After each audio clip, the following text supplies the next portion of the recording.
پاکستان میں مخدوش سیاسی و معاشی صورتحال کی وجہ سے لاکھوں نوجوان مستقبل سے مایوس ہو کر ملک سے راہ فرار اختیار کر رہے ہیں۔ گزشتہ ایک برس کے دوران پاکستان سے 9 لاکھ سے زائد ہنرمند اور قابل افراد کے علاوہ مزدور طبقے کے لوگ بھی بہتر روزگار کی تلاش میں پاکستان سے باہر جا چکے ہیں۔ اوورسیز پاکستانی بلا شبہ پاکستان کی معیشت میں انتہائی اہمیت کے حامل ہیں، لیکن غیر قانونی راستوں سے بیرون ملک جانے کی جستجو میں زندگی سے ہاتھ دھو بیٹھنا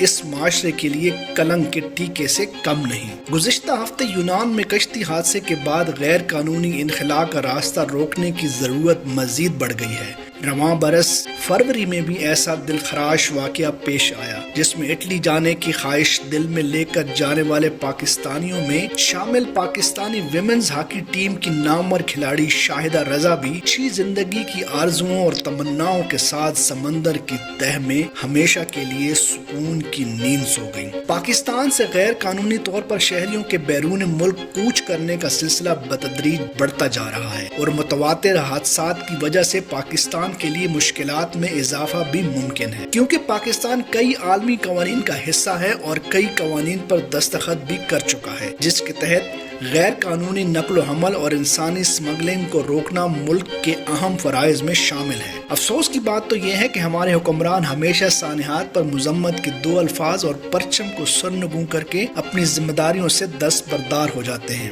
ہمارے ملک کے بے یار و مددگار لوگ یورپ میں پناہ کی تلاش میں سمندر کی بے رحم موجوں کا شکار ہو جاتے ہیں، جس سے ہمارے ملک کی تذلیل ہوتی ہے اور پاکستان کا تشخص تباہ ہو جاتا ہے۔ یہ درست ہے کہ دنیا میں سالانہ 59 ملین کے قریب لوگ ہجرت کرتے ہیں، جن میں 20 ملین کے قریب انتہائی قابل اور ہنرمند افراد کے علاوہ پاکستان سے غیر قانونی طور پر بیرون ملک جانے والے لاکھوں افراد بھی شامل ہوتے ہیں۔ پاکستان سے فرار کا سلسلہ کوئی نیا نہیں ہے، کیونکہ جب اپنے دیش میں روزگار کے مواقع محدود ہوں، میرٹ کا تصور نہ ہو، سفارش کے بغیر کوئی نوکری نہ ملے، برابری کی بنیاد پر مواقع نہ ملے، انسانی حقوق کی فراہمی کا فقدان ہو اور غریب کو مظالم کی چکی میں پیسا جائے، جب ظلم اور جبر و ستم کا سلسلہ دراز ہو جائے تو لوگ دل برداشتہ ہو کر اپنا سب کچھ بیچ کر ملک سے فرار اختیار کرنے کو ترجیح دیتے ہیں۔ نوجوانوں کی بڑی تعداد میں بیرون ملک جانے کی کئی وجوہات ہیں، تاہم سب سے بڑی وجہ روزگار کی کمی ہے۔ پاکستان میں تعلیم کو تو ویسے بھی اہمیت نہیں دی جاتی، تو عالمی معیار کے مطابق ٹیکنیکل تعلیم کا تصور ہی محال ہے۔ انکم سپورٹس جیسے خیراتی کاموں کے لیے تو اربوں روپے مختص کر دی جاتے ہیں، لیکن تعلیم اور روزگار کے لیے کوئی اقدام نہیں اٹھایا جاتا۔ اس لیے نوجوان مستقبل سے مایوس ہو کر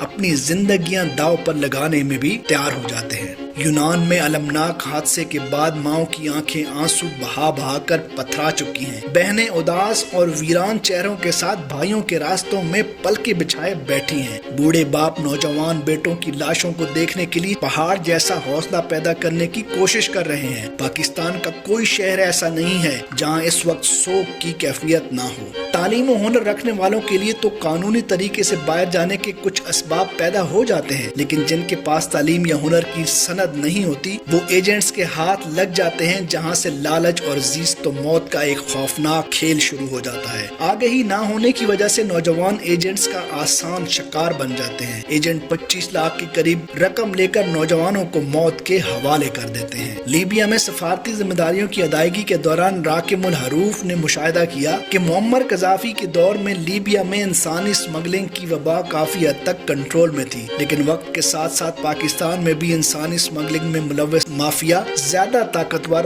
اور مضبوط ہوتا گیا، جن کو بااثر افراد کی پشت پناہی بھی حاصل ہے۔ پاکستان اپنے محل وقوع اور چین سے قربت کی وجہ سے اس وقت دنیا کی نظروں میں ویسے بھی کھٹک رہا ہے۔ پاکستان کو IMF سے قرضوں کے حصول کے لیے کبھی امریکہ کی منتیں کرنی پڑ رہی ہیں تو کبھی برطانیہ کے ترلے کیے جا رہے ہیں، لیکن IMF پاکستان کو سری لنکا جیسے حالات میں دھکیل کر پھر مدد کرنے کا خواہش مند ہے۔ یورپی یونین ماضی میں انسانی حقوق کو بہت زیادہ اہمیت دیتی تھی، لیکن یونان میں کشتی کے حادثے کے بعد